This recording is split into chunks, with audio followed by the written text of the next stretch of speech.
ನಮಸ್ತೆ, ನಾನು ನಿಮ್ಮ Akshita. Welcome to family logs. ಇವತ್ತಿನ ವಿಡಿಯೋದಲ್ಲಿ ಬೆಳಗ್ಗೆಯಿಂದ ರಾತ್ರಿವರೆಗೆ ನಮ್ಮ ಆರುಷಿದ್ದು ಫುಡ್ ರೂಟೀನ್ ಅನ್ನ ನಿಮ್ ಜೊತೆ ಶೇರ್ ಮಾಡ್ತಾ ಇದ್ದೇನೆ. ಅದರ ಜೊತೆಗೆ ಕೆಲವೊಂದು ಟಿಪ್ಸ್ ಅನ್ನ ನಾನು ಇವತ್ತು ಶೇರ್ ಮಾಡ್ತೇನೆ. ನಿಮ್ಮ ಮನೆಯಲ್ಲಿ ಮಕ್ಕಳಿದ್ರೆ ಕೊನೆಯವರೆಗೆ ವಿಡಿಯೋನ ಮಿಸ್ ಮಾಡದೆ ನೋಡಿ. ತುಂಬಾನೇ ಇನ್ಫಾರ್ಮೇಶನ್ ಇದೆ ಅಂಡ್ ಯೂಸ್ಫುಲ್ ಕೂಡ ಆಗಿರುತ್ತೆ. ಬೆಳಗ್ಗೆ ಇವತ್ತು ನಾನು ಬೀಟ್ರೂಟ್ ಇಡ್ಲಿ ಮಾಡ್ತಾ ಇದ್ದೇನೆ. ನಾರ್ಮಲ್ ಇಡ್ಲಿ ಹಿಟ್ಟು ಏನಿದೆ ಅದಕ್ಕೆ ಬೆಳಗ್ಗೆ ನಾನು ಬೀಟ್ರೂಟ್, ಶುಂಠಿ, ಬೆಳ್ಳುಳ್ಳಿಯನ್ನ ಗ್ರೈಂಡ್ ಮಾಡಿ ಹಾಕ್ತೇನೆ. ಸ್ವಲ್ಪ ನೀರ್ ಹಾಕಿ ಗ್ರೈಂಡ್ ಮಾಡ್ಕೊಳ್ತೇನೆ. ನೀರ್ ಬೇಕಾದ್ರೆ ಸ್ಕಿಪ್ ಕೂಡ ಮಾಡಬಹುದು, ಗಟ್ಟಿಯಾಗಿ ಗ್ರೈಂಡ್ ಮಾಡಿ ಹಾಕಬಹುದು. ಹಿಟ್ಟನ್ನ ಸ್ವಲ್ಪ ಗಟ್ಟಿಯಾಗಿ ಇಟ್ಕೊಂಡ್ರೆ ಒಳ್ಳೇದು. ಇಲ್ಲದಿದ್ರೆ ನೆಕ್ಸ್ಟ್ ಡೇ ನಾವು ಬೀಟ್ರೂಟ್ ಏನದು ಗ್ರೈಂಡ್ ಮಾಡ್ಕೊಂಡಿರುವಂತಹ ಪೇಸ್ಟ್ ಆಡ್ ಮಾಡ್ತೇವೆ, ಅವಾಗ ಸ್ವಲ್ಪ ತೆಳ್ಳಗಾಗೋಗ್ಬಿಡುತ್ತೆ. ಆಕ್ಚುಲಿ ನಾನು ಇವತ್ತು ಇಡ್ಲಿ ಹಿಟ್ಟನ್ನ ಏನ್ ಇಟ್ಟಿದ್ದೆ ಅದಷ್ಟೊಂದು ಫರ್ಮೆಂಟ್ ಆಗಿರ್ಲಿಲ್ಲ, ಬಟ್ ಇಟ್ಸ್ ಓಕೆ. ಬೀಟ್ರೂಟ್ ಹಾಕಿದ್ರಿಂದ ಚೆನ್ನಾಗಿ ಬಂದಿರುತ್ತೆ, ಅಂದ್ರೆ ಸ್ವಲ್ಪ ಆದ್ರೂ ಸಾಫ್ಟ್ನೆಸ್ ಅಂತ ಹೇಳಿ ಬಂದಿರುತ್ತೆ. ತುಂಬಾ ಜನರ ಮನೆಯಲ್ಲಿ ಒಂದು ಕಂಪ್ಲೇಂಟ್ ಏನಂದ್ರೆ ಮಕ್ಕಳು ತರಕಾರಿಗಳನ್ನ ತಿನ್ನೋದಿಲ್ಲ ಅಂತ ಹೇಳಿ. ಸೊ ಅಂತಹ ಸಿಚುವೇಶನ್ ಅಲ್ಲಿ ನೀವು ಕೂಡ ಇದ್ರೆ ನೀವು ಬೆಳಗ್ಗಿನ ತಿಂಡಿಯಲ್ಲಿ, ವಿಶೇಷವಾಗಿ ಬೆಳಗಿನ ತಿಂಡಿಯಲ್ಲಿ ತರಕಾರಿಗಳನ್ನ ಆಡ್ ಮಾಡಿ ಕೊಡಿ. ಅದು ದೋಸೆ, ಇಡ್ಲಿ, ಚಪಾತಿ, ರೋಟಿ ಏನಾದ್ರೂ ಪರವಾಗಿಲ್ಲ. ಈ ತರ ಬೆಳಗಿನ ತಿಂಡಿಯಲ್ಲಿ ನಾವು ತರಕಾರಿಗಳನ್ನ ಇನ್ಕ್ಲೂಡ್ ಮಾಡುವಾಗ ಆ ತರಕಾರಿಗಳನ್ನ ಗ್ರೈಂಡ್ ಮಾಡಿ ಹಾಕಬಹುದು, ತುರಿದು ಹಾಕಬಹುದು ಅಥವಾ ಕಟ್ ಮಾಡಿ ಹಾಕಬಹುದು. ಇವಾಗ ಗ್ರೈಂಡ್ ಮಾಡೋದಕ್ಕೆ ನಾವು ಪಾಲಕ್, ಕ್ಯಾರೆಟ್ ಅಥವಾ ಬೀಟ್ರೂಟ್ ಅನ್ನ ಅಥವಾ ಬೇರೆ ಇನ್ನಷ್ಟು ತರಕಾರಿಗಳು ಇರ್ತವೆ ಅದನ್ನ ನಾವು ಯೂಸ್ ಮಾಡಬಹುದು. ತುರಿದು ಹಾಕೋದಾದ್ರೆ ಕೂಡ ಬೀಟ್ರೂಟ್ ಅಥವಾ ಕ್ಯಾರೆಟ್ ಅಥವಾ ಮುಳ್ಳು ಸೌತೆಕಾಯಿ ಈ ತರ ನಾವು ಯೂಸ್ ಮಾಡಬಹುದು. ಕಟ್ ಮಾಡಿ ಹಾಕೋದಾದ್ರೆ ಕೂಡ ನಾವು ಕ್ಯಾಬೇಜ್ ಇದೆ, ಆನಿಯನ್, ಟೊಮ್ಯಾಟೊ ಅಥವಾ ಸ್ಪಿನಾಚ್ ಅದನ್ನ ಕೂಡ ನಾವು ಕಟ್ ಮಾಡಿ ಹಾಕಬಹುದು. ಸೊ ಯಾವ ತಿಂಡಿಗೆ ಯಾವ ತರಕಾರಿ ಸೂಟ್ ಆಗ್ತದೆ ಅಂಡ್ ನಮ್ಮ ಮಕ್ಕಳು ಯಾವ ಫಾರ್ಮ್ ಅಲ್ಲಿ ಇಷ್ಟ ಪಡ್ತಾರೆ ಅಂತ ನೋಡ್ಕೊಂಡು ಹಾಕಿದ್ರೆ ತುಂಬಾ ಒಂದು ಒಳ್ಳೆಯ ಟಿಪ್ ಇದು. ಆಕ್ಚುಲಿ ಮಕ್ಕಳು ಇಷ್ಟಪಟ್ಟು ತಿಂತಾರೆ. ಮೇ ಬಿ ನಾವು ಫಸ್ಟ್ ದಿನ ಕೊಟ್ಟಾಗ ಅವ್ರು ಇಷ್ಟಪಟ್ಟು ತಿನ್ನದೇ ಹೋಗಬಹುದು, ಬಟ್ ಸ್ಲೋಲಿ ಈ ತರ ನಾವು ಒಂದು ರುಟೀನ್ ಅನ್ನ ಶುರು ಮಾಡಿದ್ರೆ ಅವರಿಗೆ ಕೂಡ ಅಭ್ಯಾಸ ಆಗುತ್ತೆ. ನಮ್ಮ ಆರುಷ್ ಇಷ್ಟಪಟ್ಟು ತಿಂತಿರ್ಲಿಲ್ಲ, ಅದಾದ್ಮೇಲೆ ನಾನು ಶುರು ಮಾಡಿದ್ದಂತ ಹೇಳೋದಿಲ್ಲ. ಅವನಿಗೆ ನಾನು ಮೊದ್ಲಿಂದಲೂ ಅಭ್ಯಾಸ ಮಾಡಿದ್ದೆ ಹೀಗೆ. ಸೊ ಅವನು ಈ ರೂಟೀನ್ ಅನ್ನ ಫಾಲೋ ಮಾಡ್ತಾ ಇದ್ದಾನೆ. ಅವನಿಗೆ ಯಾವಾಗ ನಾನು ಸಾಲಿಡ್ ಫುಡ್ ಅನ್ನ ಶುರು ಮಾಡಿದ್ದೇನೆ ಆವಾಗದಿಂದಲೇ ನಾನು ಎಲ್ಲ ತರದ್ದು ತರಕಾರಿ ಅಥವಾ ಫ್ರೂಟ್ಸ್ ಎಲ್ಲವನ್ನ ಇನ್ಕ್ಲೂಡ್ ಮಾಡಿದ್ದೇನೆ. ಸೊ ಇವಾಗ ಆ ರುಟೀನಿಗೆ ಅವನು ಸೆಟ್ ಆಗಿದ್ದಾನೆ. ನಿಮ್ ಮಕ್ಳಿಗೆ ಇನ್ನೂ ನೀವು ಶುರು ಮಾಡ್ಲಿಲ್ಲ ಅಂದ್ರೆ ಇವಾಗ, ಅಂದ್ರೆ ಯಾವಾಗಾದ್ರೂ ನಾವು ಶುರು ಮಾಡಬಹುದು. ನಾಳೆ ನಾಳೆ ನಾಳೆ ಅಂತ ಹೇಳೋದಕ್ಕಿಂತ ಆ ದಿನನೇ ಶುರು ಮಾಡಿದ್ರೆ ಒಳ್ಳೇದಲ್ವಾ. ಸೊ ಇದನ್ನೊಂದು ಫಾಲೋ ಮಾಡಿ. ಅಂಡ್ ಫ್ರೂಟ್ಸ್ ಕೂಡ ಅಷ್ಟೇ. ಇವಾಗ ಬೇಸಿಗೆಗಾಲ ಆಗಿರೋದ್ರಿಂದ ಮಕ್ಕಳಿಗೆ ಸ್ವಲ್ಪ ನೀರಿನ ಅಂಶ ಜಾಸ್ತಿ ಬೇಕಾಗುತ್ತೆ. ಸೊ ಅವರಿಗೆ ಬೇಕಾದಷ್ಟು ನೀರಿನ ಅಂಶ ಅವ್ರ ದೇಹಕ್ಕೆ ಬೇಕು ಅಂತ ಇರುವಾಗ ಒಂದು ನಾವು ವಸ್ತುವನ್ನ ಯೂಸ್ ಮಾಡಬಹುದು, ಏನಂದ್ರೆ ಫ್ರೂಟ್ಸ್. ಓಕೆ, ಯಾವ ತರದ್ದು ಫ್ರೂಟ್ಸ್ ಬೇಕಾದ್ರೂ ನಾವು ಕೊಡಬಹುದು, ಆದ್ರೆ ಸೀಸನಲ್ ಫ್ರೂಟ್ಸ್ ಕೊಟ್ರೆ ತುಂಬಾ ಬೆಸ್ಟ್. ಅಥವಾ ನಾವು ಯಾವ ತರದ್ದು ಫ್ರೂಟ್ಸ್ ಕೂಡ ಕೊಡಬಹುದು, ಅದರಲ್ಲಿ ಏನೂ ತೊಂದರೆ ಇಲ್ಲ. ಫ್ರೂಟ್ಸ್ ನೀವು ಸಪ್ರೇಟ್ ಆಗಿ ಕೊಟ್ರೆ ಮಕ್ಕಳಿಗೆ ಇಷ್ಟ ಆಗೋದಿಲ್ಲ ಅಂತ ಇರುವಾಗ ನೀವು ಬೆಳಗ್ಗಿನ ತಿಂಡಿ ಏನ್ ಕೊಡ್ತೀರಿ ಅದ್ರ ಜೊತೆಗೆ ಒಂದು 3-4 ಪೀಸ್ ಈ ತರಕಾರಿ ಅಥವಾ ಹಣ್ಣುಗಳನ್ನ, ಇವಾಗ ನಾನು ಹಣ್ಣುಗಳ ಬಗ್ಗೆ ಮಾತಾಡೋದ್ರಿಂದ ಹಣ್ಣುಗಳನ್ನ ಹಾಕಿ ಕೊಡಿ, ಅದು ಯಾವುದೇ ಫ್ರೂಟ್ಸ್ ಆಗಿರಬಹುದು. ಸೊ ಇದು ಕಂಪಲ್ಸರಿ ಅಂತ ಏನು ಇಲ್ಲ, ನೀವು ಸ್ನಾಕ್ಸ್ ರೂಪದಲ್ಲಿ ಕೂಡ ಕೊಡಬಹುದು. 11 ಗಂಟೆಗೆ ಅಥವಾ 4 ಗಂಟೆಗೆ ನಾವು ದಿನದಲ್ಲಿ 2 ಸ್ನಾಕ್ಸ್ ಕೊಡ್ತೇವೆ ನೋಡಿ ಮಕ್ಕಳಿಗೆ, ಆ ಟೈಮಲ್ಲಿ ಕೂಡ ಕೊಡಬಹುದು. ಇಲ್ಲದಿದ್ರೆ ಬೆಳಗ್ಗಿನ ತಿಂಡಿ ಜೊತೆಗೆ ಸ್ವಲ್ಪ ಕೊಡಬಹುದು. ಓಕೆ, ನಮ್ಮ ಆರುಷಿದ್ದು ಫುಡ್ ರೂಟೀನ್ ಬಗ್ಗೆ, ಅವನ ಬೆಳಗ್ಗಿನ ರೂಟೀನ್ ಬಗ್ಗೆ ಹೇಳೋದಿದ್ರೆ ಬೆಳಗ್ಗೆ ಅವನಿದ್ದ ತಕ್ಷಣ ನೀರ್ ಕುಡ್ಸಿ ಅಥವಾ ಬ್ರಷ್ ಮಾಡಿಸಿ ಅದಾದ್ಮೇಲೆ ನೀರ್ ಕುದಿಸಿ ಅವನಷ್ಟಕ್ಕೆ ಆಟ ಆಡ್ತಾನೆ. ಇದು ಒಂದು ನಾರ್ಮಲ್ ರೂಟೀನ್. ನಾನು ರಾತ್ರಿನೇ ಸ್ವಲ್ಪ ಡ್ರೈ ಫ್ರೂಟ್ಸ್ ಅನ್ನ ಸೋಕ್ ಮಾಡಿ ಇಟ್ಟಿರ್ತೇನೆ, ಅದನ್ನ ಅವನಿಗೆ ನಾನು ಬೆಳಗ್ಗೆ ಕೊಡ್ತೇನೆ. ಈ ರೂಟೀನ್ ಒಂದು ಅವನಿಗೆ ಅಭ್ಯಾಸ ಆಗಿದೆ. ಸುಮಾರು ಸಮಯದಿಂದ ಈ ಒಂದು ರೂಟೀನ್ ಅನ್ನು ನಾನು ಫಾಲೋ ಮಾಡ್ತಾ ಇದ್ದೇನೆ. ಅಂಡ್ ದ್ರಾಕ್ಷಿಯನ್ನ ಸೋಕ್ ಮಾಡಿರುವಂತಹ ನೀರನ್ನ ಕೂಡ ನಾನು ಅವನಿಗೆ ಕೊಡ್ತೇನೆ. ಆ ನೀರಿನ ಅಂಶ ಕೂಡ ಅವನ ದೇಹಕ್ಕೆ ಸೇರಿದ ಹಾಗಾಗತ್ತೆ. ಅಂಡ್ ಡ್ರೈ ಫ್ರೂಟ್ಸ್ ಇಂದ ತುಂಬಾ ಬೆನಿಫಿಟ್ಸ್ ಇದೆ ಮಕ್ಕಳಿಗೆ. ಇದನ್ನೊಂದು ಯಾವ್ದಾದ್ರು ಫಾರ್ಮ್ ಅಲ್ಲಿ ನಾವು ಇನ್ಕ್ಲೂಡ್ ಮಾಡಿ ಕೊಟ್ರೆ ತುಂಬಾ ಒಳ್ಳೇದು ಅವರಿಗೆ. ಚಿಕ್ಕ ಮಕ್ಕಳಾಗಿದ್ರೆ ಪೌಡರ್ ಮಾಡಿ ಕೊಡಬಹುದು ಅಥವಾ ಬಟರ್ ತರ ಮಾಡಿ ಕೊಡಬಹುದು, ಇಲ್ಲದಿದ್ರೆ ಈ ತರ ಸೋಪ್ ಮಾಡಿ ಕೊಡಬಹುದು. ಪೌಡರ್ ಅನ್ನ ಕೂಡ ಹಾಲಲ್ಲಿ ಮಿಕ್ಸ್ ಮಾಡಿ ಕೊಡಬಹುದು ಅಥವಾ ಪ್ಯಾನ್ ಕೇಕ್ ಏನಾದ್ರೂ ಮಾಡುವಾಗ ಅದರಲ್ಲಿ ಮಿಕ್ಸ್ ಮಾಡಿ ಕೊಡಬಹುದು. ಮಕ್ಕಳ ಹೆಲ್ದಿ ಡೆವಲಪ್ಮೆಂಟ್ ಗೆ ಪ್ರೋಟೀನ್ ಕೂಡ ತುಂಬಾ ಮುಖ್ಯ ಆಗುತ್ತೆ. ಡ್ರೈ ಫ್ರೂಟ್ಸ್ ಅಲ್ಲಿ ಅದು ಬೇಕಾದಷ್ಟು ಸಿಗೋದ್ರಿಂದ ಮಕ್ಕಳಿಗೆ ಒಂದಷ್ಟು ಡ್ರೈ ಫ್ರೂಟ್ಸ್ ಅನ್ನ ಅವ್ರ ಡಯಟ್ ಅಲ್ಲಿ ಇನ್ಕ್ಲೂಡ್ ಮಾಡೋದು ತುಂಬಾ ಒಳ್ಳೇದು. ಅದಂತ ಹೇಳಿ ನಾವು ಒಂದಷ್ಟು ಕೊಡಬಾರ್ದು. ನಾವೇ ಒಂದು ಪ್ಲಾನ್ ಮಾಡಿ ಇಟ್ಕೊಂಡಿರ್ಬೇಕು ಎಷ್ಟು ಕೊಡ್ಬೇಕು ಅಂತ ಹೇಳಿ. ಸೊ ಅದ್ರ ಪ್ರಕಾರ 1, 2, 3 ಆ ತರ ಅವ್ರ ಏಜ್ ಗೆ ಪ್ರಕಾರ ನಾವು ಕೊಡ್ಬೇಕು. ವಾಯ್ಸ್ ಓವರ್ ಕೊಡುವಾಗ ನಮ್ಮ ಆರುಷಿದ್ದು ವಾಯ್ಸ್ ನಿಮ್ಗೆ ಸ್ವಲ್ಪ ಕೇಳ್ತಿರ್ಬಹುದು. ಅವ್ನು ನನ್ ಜೊತೆನೆ ಇದ್ದಾನೆ, ಅವನಷ್ಟಕ್ಕೆ ಅವನು ಆಟ ಆಡ್ತಿದ್ದಾನೆ. ಬಟ್ ಮಕ್ಳಲ್ವಾ, ಸೊ ಏನಾದ್ರೂ ಒಂದು ಮಾತಾಡ್ತಾ ಇರ್ತಾರೆ. ಸೊ ಇಗ್ನೋರ್ ಮಾಡಿ. ಬೆಳಗ್ಗೆ ಅವನು ಎದ್ದು ಅವನದು ಬೇಸಿಕ್ಸ್ ಥಿಂಗ್ಸ್ ಎಲ್ಲ ಕೆಲಸ ಮುಗ್ದ್ಮೇಲೆ, ಅಂದ್ರೆ ವಾಶ್ರೂಮ್ ಯೂಸ್ ಮಾಡೋದು, ಬ್ರಷ್ ಮಾಡೋದು ಅದೆಲ್ಲ ಆದ್ಮೇಲೆ ಒಮ್ಮೆ ಎದ್ದಾಗ ನೀರ್ ಕುಡ್ದಿರ್ತಾನೆ ಅಥವಾ ಬ್ರಷ್ ಆದ್ಮೇಲೆ ನೀರು ಕುಡ್ದಿರ್ತಾನೆ. ಅದಾದ್ಮೇಲೆ ನಾನು ಅವನಿಗೆ ಡ್ರೈ ಫ್ರೂಟ್ಸ್ ಕೊಡ್ತೇನೆ. ಈ ಗ್ಯಾಪ್ ಅಲ್ಲಿ ಅವನು ಆಟ ಆಡ್ತಾ ಇರ್ತಾನೆ ಅಂಡ್ ಅದಾದ್ಮೇಲೆ ಕೂಡ ಅವನ ಆಟವನ್ನ ಅವನು ಕಂಟಿನ್ಯೂ ಮಾಡ್ತಾನೆ. ನಾನು ಬ್ರೇಕ್‌ಫಾಸ್ಟ್‌ಗೆ ಏನಾದ್ರೂ ಪ್ರಿಪೇರ್ ಮಾಡೋದು ಕೆಲ್ಸ ಇದ್ರೆ ಅದನ್ನ ಮಾಡ್ತೇನೆ. ಅಂಡ್ ಡ್ರೈ ಫ್ರೂಟ್ಸ್ ಕೊಟ್ಟು ತಕ್ಷಣ ನಾನು ಬ್ರೇಕ್‌ಫಾಸ್ಟ್ ಕೊಡೋದಿಲ್ಲ. ಒಂದ್ ಸ್ವಲ್ಪ ಹೊತ್ತು ಬಿಟ್ಟು ಕೊಡ್ತೇನೆ. ಅವನಿಗೆ ಹಸಿವಾಗಲ್ಲ ಅಂತ ಅಲ್ಲ. ಬಟ್ ಕೆಲವೊಂದ್ ದಿನ ಏನಾಗುತ್ತೆ ನಂದು ತಿಂಡಿ ರೆಡಿ ಆಗಿರೋದಿಲ್ಲ. ಸೊ ಡ್ರೈ ಫ್ರೂಟ್ಸ್ ಆದ ತಕ್ಷಣ ತಿಂಡಿ ಸಿಗ್ತದೆ ಅಂತ ಗೊತ್ತಾದ್ರೆ ಅದು ಕೂಡ ಒಂದು ರೂಟೀನ್ ಅಡ್ಜಸ್ಟ್‌ಮೆಂಟ್ ಮಾಡೋದು ಕಷ್ಟ ಆಗ್ತದೆ ಅಂತ ಹೇಳಿ ನಾನ್ ಸ್ವಲ್ಪ ಡಿಲೇ ಮಾಡ್ತೇನೆ ಅಷ್ಟೇ. ತಿಂಡಿ ರೆಡಿ ಆಗಿದ್ರುನುವೆ ಒಂದು 10 ನಿಮಿಷ ಆದ್ರೂ ವೇಟ್ ಮಾಡಿಸ್ತೇನೆ. ತುಂಬಾ ಹಸಿವಾಗಿದ್ರೆ ನಾನು ನಿಜವಾಗಿಯೂ ಅವನಿಗೆ ಕೊಡ್ತೇನೆ, ವೇಟ್ ಮಾಡ್ಸೋದಿಲ್ಲ. ಬಟ್ ಏನಾಗುತ್ತೆ ಅವನು ಬೆಳಗ್ಗೆ ಬೇಗನೆ ಎದ್ದಿರ್ತಾನೆ, ತುಂಬಾ ಲೇಟ್ ಏನು ಮಾಡೋದಿಲ್ಲ. ಆದ್ರೆ ಸ್ವಲ್ಪ ಲೇಟ್ ಮಾಡಿದ್ರೆ ನಾನು ನೋಡ್ಕೊಂಡು ತಿಂಡಿ ಕೊಡ್ತೇನೆ. ಈ ಬೀಟ್ರೂಟ್ ಇಡ್ಲಿ ಮಾಡಿದಾಗ ಯಾಕೋ ಗೊತ್ತಿಲ್ಲ ಲಾಸ್ಟ್ ಟೈಮ್ ಮತ್ತೆ ಈ ಸಲ ಕೂಡ ಅದಷ್ಟೊಂದು ರೆಡ್‌ನೆಸ್ ಬಂದಿಲ್ಲ. ಯಾಕೋ ಗೊತ್ತಿಲ್ಲ ನನ್ಗೆ ಏನ್ ಮಿಸ್ಟೇಕ್ ಮಾಡಿದ್ದೇನೆ ಅಂತ ಹೇಳಿ. ಬಟ್ ಉಳಿದಂತಹ ಹಿಟ್ಟಲ್ಲಿ ನಾನು ದೋಸೆ ಮಾಡಿದ್ರೆ ಚೆನ್ನಾಗಿ ಕಲರ್ ಬರ್ತದೆ. ಬಟ್ ಇಡ್ಲಿಗ್ ಮಾತ್ರ ಬಂದಿಲ್ಲ. ನಾನಿಲ್ಲಿ ಚಟ್ನಿ, ಇಡ್ಲಿ ಮತ್ತೆ ಪಪ್ಪಾಯ ಕೊಟ್ಟಿದ್ದೇನೆ ಅವನಿಗೆ. ಆಕ್ಚುಲಿ ಅವನಿಗೆ ಇಡ್ಲಿಯನ್ನ ಈ ಹಾಲಲ್ಲಿ ಡಿಪ್ ಮಾಡಿ ತಿನ್ನೋದು ತುಂಬಾ ಇಷ್ಟ. ಹಾಲಲ್ಲಿ ಡಿಪ್ ಮಾಡಿ ಕೊಟ್ರೆ ಏನ್ ತಿಂಡಿ ಆದ್ರೂ ಇಷ್ಟಪಟ್ಟು ತಿಂತಾನೆ. ಬಟ್ ನಮ್ಗೆ ಏನಂದ್ರೆ ಅವನು ಚಟ್ನಿ, ಸಾಂಬಾರ್ ಅದನ್ನ ಕೂಡ ಅಭ್ಯಾಸ ಮಾಡ್ಕೊಳ್ಬೇಕು ಅಂತ ಹೇಳಿ ನಾವ್ ಈ ತರ ಚಟ್ನಿ ಎಲ್ಲ ಕೊಡೋದು ಶುರು ಮಾಡಿದ್ದು. ರೀಸೆಂಟ್ ಆಗಿ ಕಂಪಲ್ಸರಿ ಅಂತ ಹೇಳಿ ನಾನೊಮ್ಮೆ ಒಂದು ವಿಡಿಯೋದಲ್ಲಿ ಕೂಡ ಹೇಳಿದ್ದೆ.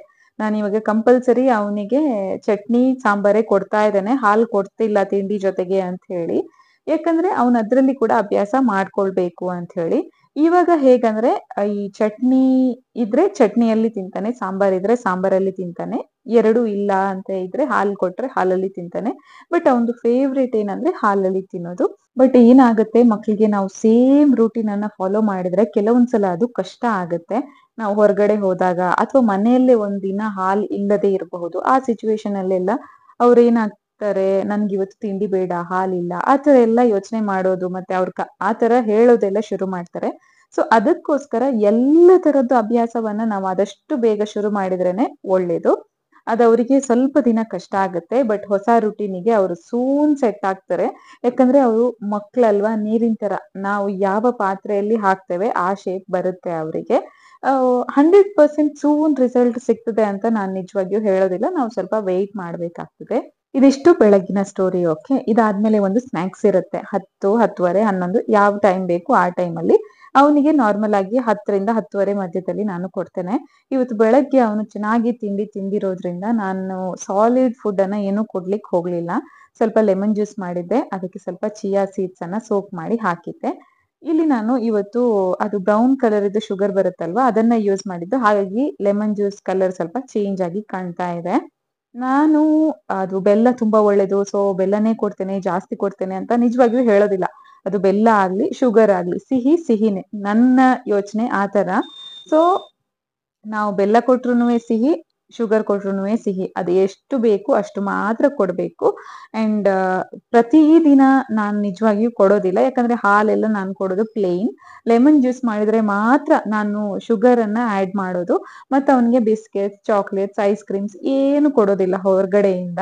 ಸೊ ಹೊರಗಡೆ ತಿಂಡಿ ಕೊಡೋದೇ ತುಂಬಾ ಅಪರೂಪ. ಅವನಿಗೆ ಇಲ್ಲಿವರೆಗೆ 1-2 ಬಾರಿ ನಾವು ಏನು ಐಸ್ ಕ್ರೀಮ್ಸ್ ಮತ್ತೆ ಚಾಕ್ಲೇಟ್ಸ್ ಬೈ ಮಾಡಿದ್ದು. ಅಂದ್ರೆ 1 time chocolate, 1 time ice cream ಅವನಿಗೋಸ್ಕರ ಬೈ ಮಾಡಿದ್ದು. ಓಕೆ, ಬೇರೆ ಯಾವತ್ತೂ ಬೈ ಮಾಡ್ಲಿಲ್ಲ.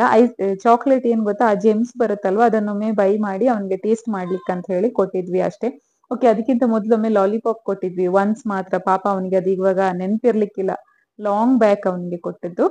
ಸೊ ಅವನಿಗೆ ಅದ್ರದ್ದು ಬಗ್ಗೆ ಎಲ್ಲ ಅಷ್ಟು ಗೊತ್ತೇ ಇಲ್ಲ. ಹಾಗಾಗಿ ನಾನು ಶುಗರ್ ಕೊಡೋದು ತುಂಬಾ ಕಡಿಮೆ. ನಾನು ಕೊಡೋದೇ ಇಲ್ಲ ಅಂತ ಹೇಳ್ಬಹುದು. ಲೆಮನ್ ಜ್ಯೂಸಿಗೆ ಒಂದು ಆಡ್ ಮಾಡ್ತೇನೆ ಅಷ್ಟೇ. ಸೊ ಈ ಒಂದು ಪಾಯಿಂಟ್ ಅನ್ನ ಕೂಡ ನಾವು ನೋಟ್ ಮಾಡಿ ಇಟ್ಕೊಳ್ಬೇಕು. ಮಕ್ಕಳಿಗೆ ತುಂಬಾ ಜಾಸ್ತಿ ಸಿಹಿ ಸಿಹಿ ಸಿಹಿ ಕೊಟ್ರೆ ಅವರಿಗೆ ಅಷ್ಟೊಂದು ಇಷ್ಟ ಆಗದೆ ಹೋಗಬಹುದು. ಬೇರೆ ತರದ್ದು ಫುಡ್ ಅಂದ್ರೆ ಅವರು ಅದಕ್ಕೆ ಸೆಟ್ ಆಗ್ತಾರೆ. ಅವ್ರದ್ದು ಟೇಸ್ಟ್ ಬಡ್ಸ್ ಇದೆ ಅಲ್ವಾ, ಆ ಜಂಕ್ ಫುಡ್ಗೆ ಏನು ಅಡ್ಜಸ್ಟ್ ಆಗಿ ಹೋಗ್ತದೆ. ನಾನು ಈ ಶುಗರ್ ಅನ್ನೋದು ಜಂಕ್ ಅಂತ ಹೇಳ್ತಿಲ್ಲ, ಬಟ್ ನಾನು ಜನರಲ್ ಆಗಿ ಹೇಳಿದ್ದು. ಅದಾದ್ಮೇಲೆ ಇನ್ನು ಮಧ್ಯಾಹ್ನದ್ದು ಊಟದ ಸ್ಟೋರಿ. ಓಕೆ, ಇವತ್ತೊಂದು ಆಮ್ಲೆಟ್ ಮಾಡ್ತಾ ಇದ್ದಾನೆ.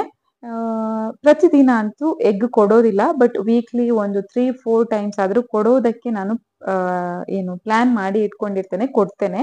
ಕೆಲವೊಂದ್ಸಲ ಅದಕ್ಕಿಂತ ಜಾಸ್ತಿ ಕೂಡ ಕೊಡ್ತೇನೆ ಅಂಡ್ ಕೆಲವೊಂದ್ಸಲ ಸ್ಕಿಪ್ ಕೂಡ ಆಗುತ್ತೆ. 100% ಕೊಡ್ತೇನೆ ಅಂತ ಹೇಳೋದಕ್ಕಾಗೋದಿಲ್ಲ. ಬಟ್ ಐ ವಿಲ್ ಪ್ಲಾನ್, ನನ್ನ ಬೆಸ್ಟ್ ನಾನು ಪ್ಲಾನ್ ಮಾಡಿ ಅವನಿಗೆ ಫುಡ್ ಅನ್ನ ಕೊಡ್ತೇನೆ. ರಾಗಿ ಮುದ್ದೆಯನ್ನ ಕೊಡುವಾಗ ಆದಷ್ಟು ಚಿಕ್ಕ ಚಿಕ್ಕ ಬಾಲ್ಸ್ ಮಾಡಿ ಕೊಡ್ತೇವೆ. ಸೊ ದಟ್ ಅವನಿಗೆ ಒಂದು ಬಾಲ್ ತೆಗೆದು ತಿನ್ನೋದಕ್ಕಾಗತ್ತ ಅಂತ ಹೇಳಿ. ಅಂಡ್ ನೀವು ಮಕ್ಕಳಿಗೆ ಆಮ್ಲೆಟ್ ಎಲ್ಲ ಮಾಡಿ ಕೊಡುವಾಗ ಪ್ಲೇನ್ ಮಾಡಿ ಕೊಟ್ಟು ಅಭ್ಯಾಸ ಮಾಡಬೇಡಿ. ಅದಕ್ಕೆ ಆನಿಯನ್, ಟೊಮ್ಯಾಟೊ ಕಟ್ ಮಾಡಿ ಹಾಕಿ ಕೊಟ್ಟು ಅಭ್ಯಾಸ ಮಾಡಿ.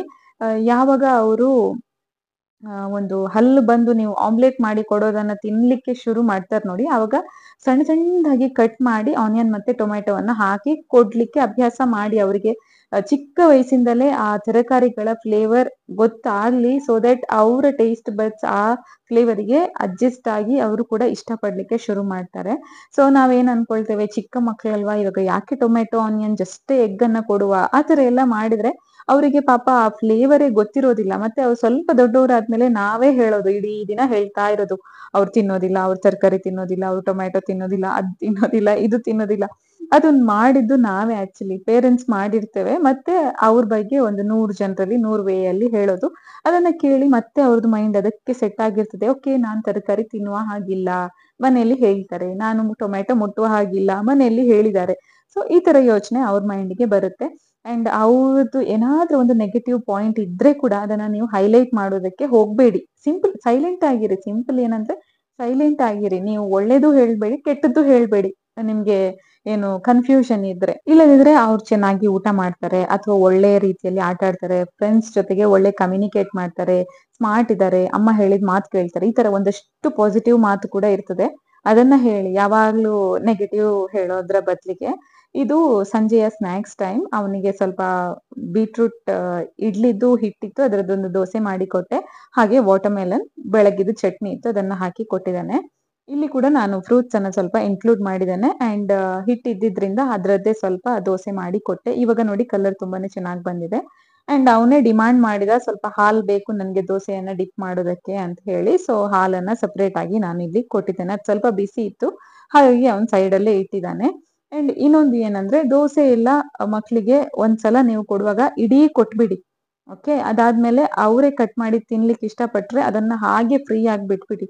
ಅವ್ರು ನಮ್ಮ ಹತ್ರ ಕಟ್ ಮಾಡಿ ಕೊಡಿ ಅಂತ ಕೇಳಿದ್ರೆ ಕಟ್ ಮಾಡಿ ಕೊಟ್ರೆ ಆಯ್ತು. ಏನಂದ್ರೆ, ನಾವು ಫೀಡ್ ಮಾಡೋದಕ್ಕಿಂತ ಅವ್ರಾಗ ಅವರೇ ಊಟ ಮಾಡಿದ್ರೆ ತುಂಬಾ ಒಳ್ಳೇದು. ಅವರಿಗೆ ಫುಡ್ ಮೇಲೆ ಇಂಟ್ರೆಸ್ಟ್ ಜಾಸ್ತಿ ಬರುತ್ತೆ. ಅಂಡ್ ರಾತ್ರಿ ಊಟ ತುಂಬಾ ಅಂದ್ರೆ ತುಂಬಾ ಸಿಂಪಲ್ ಆದಂತಹ ಊಟ. ವಾಟರ್ ಮೆಲನ್ ತಿಂದಿದ್ವಿ, ಅದ್ರದ್ದು ರಿಂಡಿತ್ತು, ಅದ್ರದೊಂದು ಸಿಂಪಲ್ ಪಲ್ಯ ಮಾಡಿದ್ದೆ. ಮಧ್ಯಾಹ್ನದ್ದು ಸ್ವಲ್ಪ ಪಲ್ಯ ಉಳ್ದಿತ್ತು, ಅದನ್ನ ಕೂಡ ಹಾಕಿದ್ದೇನೆ. ಇದು ಹೋಮ್ ಮೇಡ್ ಮೊರಿಂಗಾ ಮತ್ತೆ ಕರಿಬೇವಿನ ಎಲೆ ಪೌಡರ್, ಅದನ್ನ ಕೂಡ ಸ್ವಲ್ಪ ಹಾಕಿದೆ. ಹಾಗೆ 1-2 ಡ್ರಾಪ್ಸ್ ಅಷ್ಟು ತುಪ್ಪ ಹಾಕಿದೆ, ಅದು ಸ್ಕಿಪ್ ಆಗಿದೆ ಇಲ್ಲಿ. ಸೊ ಇಷ್ಟೇ. ಓಕೆ, ಇದು ಆ ಒಂದು ರಾತ್ರಿಯ ಊಟ. ತುಂಬಾ ಸಿಂಪಲ್ ಆದಂತಹ ರೆಸಿಪೀಸ್ ನೀವು ಇವತ್ತು ನೋಡಿರಬಹುದು. ಬೆಳಗ್ಗೆಯಿಂದ ರಾತ್ರಿವರೆಗೆ ನಾನು ಏನು ಫ್ಯಾನ್ಸಿ ಫುಡ್ ಅನ್ನ ಕುಕ್ ಮಾಡ್ಲಿಲ್ಲ. ಸೊ ಅವನು ಇಷ್ಟಪಟ್ಟು ತಿಂತಾನೆ. ಇವಾಗ ನನ್ಗೆ ಗೊತ್ತುಂಟು ಅವನಿಗೆ ವಿಂಟರ್ ಗಾರ್ಡ್ ಎಲ್ಲ ಸ್ವಲ್ಪ ಅಷ್ಟೊಂದು ಇಷ್ಟ ಇಲ್ಲ, ಅಂದ್ರೆ ಬೂದಿ ಕುಂಬಳಕಾಯಿ. ಓಕೆ, ಸೊ ನಾನು ಏನ್ ಮಾಡಿದಾನೆ, ಮಧ್ಯಾಹ್ನ ಅದರ ಜೊತೆಗೆ ಒಂದು ಆಮ್ಲೆಟ್ ಕೊಟ್ಟಿದ್ದೆ. ಇವಾಗ ನಾನು ವಾಟರ್ ಮೆಲನ್ ರಿಂಡ್ ಪಲ್ಯ ಕೊಟ್ಟಿದ್ದೇನೆ, ಅದರ ಜೊತೆಗೆ ಸ್ವಲ್ಪ ಪೌಡರ್ ಹಾಕಿದ್ದೇನೆ. ಸೊ ಅವನಿಗೆ 2-3 ವೆರೈಟೀಸ್ ಇದ್ರೆ ಅಡ್ಜಸ್ಟ್ ಮಾಡ್ಕೊಂಡು ತಿಂತಾನೆ ಅವನು. ನೀವು ಇವಾಗ ನೆಕ್ಸ್ಟ್ ಕ್ಲಿಪ್ ಅಲ್ಲಿ ನೋಡಬಹುದು. ತುಂಬಾ ಇಷ್ಟಪಟ್ಟು ತಿನ್ನೋದು ನಿಮ್ಗೆ ಗೊತ್ತಾಗೋದಿಲ್ಲ, ಯಾಕಂದ್ರೆ ಅವನಿಗೆ ಈ ಪಲ್ಯ ಎಲ್ಲ ಅಷ್ಟೊಂದು ಇಷ್ಟ ಆಗೋದಿಲ್ಲ. ಅದರ ಬದಲಿಗೆ ನೀವು ಈ ಎಗ್ ಫ್ರೈಡ್ ರೈಸ್ ಮಾಡಿ ಕೊಡಿ, ಅಥವಾ ದೋಸೆ, ಇಡ್ಲಿ, ಅದೆಲ್ಲ ತುಂಬಾ ಇಷ್ಟ ಆಗುತ್ತೆ ಅವನಿಗೆ. ಕಂಪೇರ್ ಮಾಡಿದ್ರೆ ಪ್ಲೇನ್ ಈ ಬಾಟಲ್ ಗಾರ್ಡ್ ಆಗಿರಬಹುದು, ಆಶ್ ಗಾರ್ಡ್, ಅದೆಲ್ಲ ಸ್ವಲ್ಪ ಸ್ಲೋ ತಿಂತಾನೆ. ಬಟ್ ತಿಂತಾನೆ. ಅವ್ನು ತಿನ್ನೋದಿಲ್ಲ ಅಂತ ಹೇಳಿ ನಾನು ಯಾವತ್ತೂ ಯಾರ ಹತ್ರನೂ ಹೇಳೋದಿಲ್ಲ. ಅಂಡ್ ಅವ್ನು ತಿನ್ನೋದಿಲ್ಲ ಅಂತ ಹೇಳಿ ನಾನು ಮನೆಯಲ್ಲಿ ಮಾಡೋದನ್ನ ಸ್ಟಾಪ್ ಮಾಡ್ಲಿಲ್ಲ. ನಾನು ಯಾವಾಗ ನಮ್ಗೆ ಬೇಕು ಆವಾಗ ಪಲ್ಯ ಮಾಡ್ತೇನೆ. ನಾನ್ ಮಾಡಿದಾಗ ಅವನಿಗೆ ಅದೇ ಪಲ್ಯ ಹಾಕಿ ಕೊಡ್ತೇನೆ, ಬಟ್ ಒಂದು ಸೈಡ್ ಡಿಶ್ ಅನ್ನ ಕುಕ್ ಮಾಡಿ ಕೊಟ್ಟಿರ್ತೇನೆ. ಸೊ ದಟ್ ಅವನು ಎಲ್ಲವನ್ನ ಟೇಸ್ಟ್ ಮಾಡಿ ಎಂಜಾಯ್ ಮಾಡ್ತಾನೆ ಅಂತ ಹೇಳಿ. ಇಷ್ಟೇ ಈ ವ್ಲಾಗ್ ಅನ್ನ ನಾನು ಇಲ್ಲಿಗೆ ಎಂಡ್ ಮಾಡ್ತಾ ಇದ್ದೇನೆ. ಚಾನಲ್ ಅಲ್ಲಿ ಬೇಬಿ ಫುಡ್ ರೆಸಿಪೀಸ್ ಸುಮಾರಷ್ಟು ವಿಡಿಯೋಸ್ ಇವೆ, ಹಾಗೆ ಟಿಪ್ಸ್ ಕೂಡ ಇದೆ. ಟೈಮ್ ಇದ್ದಾಗ ಅದನ್ನೊಮ್ಮೆ ಚೆಕ್ ಮಾಡಿ. ಅಂಡ್ ವಿಡಿಯೋಸ್ ಎಲ್ಲ ಇಷ್ಟ ಆದ್ರೆ ಸಬ್ಸ್ಕ್ರೈಬ್ ಮಾಡ್ಕೊಳ್ಳಿ. See you, bye bye, take care.